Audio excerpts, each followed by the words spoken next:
Outlaw Sports is brought to you by Molson Canadian, made from Canada, and Rocky Mountain Barbecue, Alberta barbecue cuisine at its best. Ian Busby of the Calgary Sun joins us. A big win for the Calgary Stampeders in the fact that they humiliate the Saskatchewan Roughriders. They find a running attack in, wow, I just couldn't believe the way Cornish was running. And they've got Coker there. Again, Joffrey sitting on the sidelines. I have to ask you this right off the top.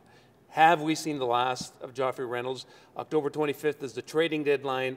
The only team I was thinking about that could use a guy like this would be Winnipeg. But, I mean, it's sad to think that the all-time leading rusher for the Stampeders is going to lose a job like that and sail into the sunset. It's unfortunate, but that's the way things go, right? And if you think of the guy he passed as the all-time leading rusher, how did he get ushered out in training camp in 2003? And he blew up at them for doing that, and it was an ugly situation. The credit Joffrey for handling the situation the way he is. He's not bitching and moaning and complaining about not being in the lineup. He certainly could do that. He'd have justification. He's got 9,000 yards. He's been a 6-time 1,000-yard rusher, and he was hoping to get a 7th to tie Kelvin Anderson, but that's not going to happen. The trade deadline is actually October 12th, next week. Oh, yeah. Okay. October 25th would be real close to the end of the year. It would be. That's why it'd be a good time to dump a lot of players. Because the funny thing is, Toronto and Saskatchewan could both be basically eliminated from the playoffs this weekend, whether they go to make a move. The Roughriders traded Jamie Borum to Winnipeg. That's the type of trade you see. You don't see big names getting traded. If Winnipeg were interested in Joffrey, I don't know what the price would be, but it would have to be pretty high because the insurance policy that Joffrey Reynolds brings, if John Cornish and LaMarcus Coker get hurt, you need somebody, and they don't have anybody else on the roster. You could easily put Joffrey back in, and it wouldn't disrupt anything. Did you see this coming? I mean, like I went at the start of the year and I said I'd be surprised, knowing how the CFL operates, going younger, quicker.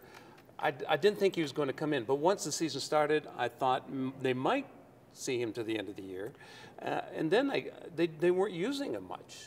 So right, it's kind of a weird setup. Yeah, the scenario is basically I wasn't surprised that they used Cornish more than they would Joffrey, but the fact that they have to take Joffrey off the roster because of what Cornish does on special teams in coverage, you need somebody to replace that, and Coker can do that.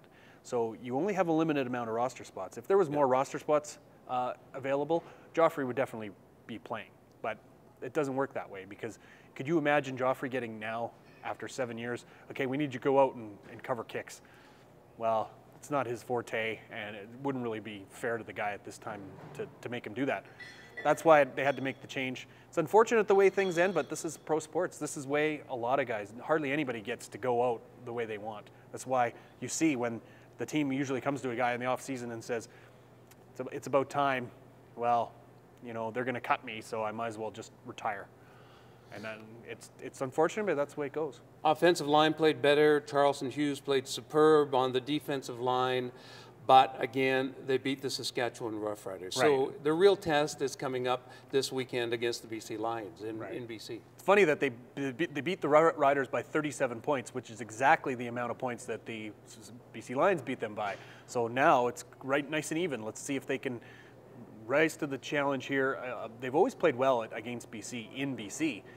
Not so much at home, obviously, in the last couple of years. This is going to be a fun matchup. Obviously, I'm excited to get to that BC place and see the $560 million of renovations. Hopefully, they finally got the internet straightened out. Yeah. Charleston Hughes, let's talk about him. Injured somewhat this year, finally comes up, had a monster game. Just unbelievable the way he played. Yeah. Touchdown even. And he thinks he's a running back now from the speed that he has. Yeah. Although I seem to watch that play and think, geez, Brandon Smith was sort of waiting for him to give him the ball so that he could take off and go to the end zone. Charleston wouldn't do that. He wanted the touchdown for himself. He really rose to the challenge because the week previous in Moncton, they weren't getting a pass rush at all. Yep. And they had to send blitzes that weren't being effective. It was incumbent on the guys up front to win one-on-one battles, and Charleston Hughes one-on-one against Dan Goodspeed beat him basically every time, constantly going around him. That's what you want to see. And Charleston Hughes couldn't even take his jersey off in the locker room afterwards without some help because his arm and shoulder are that sore and that hurt. He's playing through a bad injury right now, and he's not going to pull himself out of the lineup anymore. He missed one game. He wants to be in there. He's a bit of a, he's a crazy guy. He can get wild and nutty, and when that type of guy's running at you, he's kind of scary. I have to talk to you about one thing. The offensive line, Tim O'Neill comes back. They play better. But I was told by a couple of veterans this past week, the offensive line is sick and tired of playing for Chris Sweet. They don't like the way he screams at them. He's, in their words, he's a jerk, and they've quit playing for him. How do you feel about comments like that? Well, it's not surprising. The thing is, Chris Sweet's an old school guy. He comes from the old football mentality of verbal abuse equals success. And sometimes it works for a while, and then it'll go the opposite direction when the guys start tuning it out. Now, there's a lot of guys, this is a young group, right? There are a lot of guys that they understand what they're doing now, and they get to the point where, okay, he doesn't need to scream at me anymore. I know I made a mistake. I'm going to go out and fix it. Why is he still yelling? Temper it down, right? But that's Chris Sweet's style. He's been here for 4 years, so they've obviously got to the point where, yeah, we've heard the same song and dance and some of his crass sayings. You can't take kids to practice and listen to what Chris Sweet says because it's offensive and it's offside, and that's just the way he is. So it wouldn't be.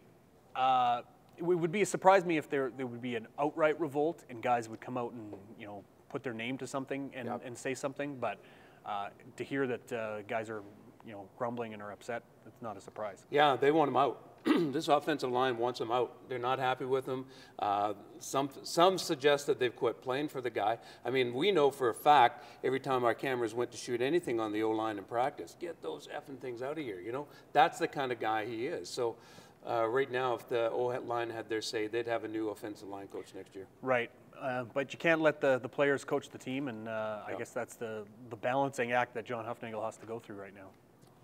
Hi, I'm Henry Burris. I love Calgary, and I'm proud to call this place home. While Calgary has an interesting history, there aren't a lot of buildings that remain since the early days. And some of those that are left are in pretty bad shape. Now we can revitalize this area with the use of robotic parking. It's efficient, it's accessible, and it's safe. The best part is that it's easy to use. For more information and a chance to invest with us, visit 7th Avenue Autopark.com.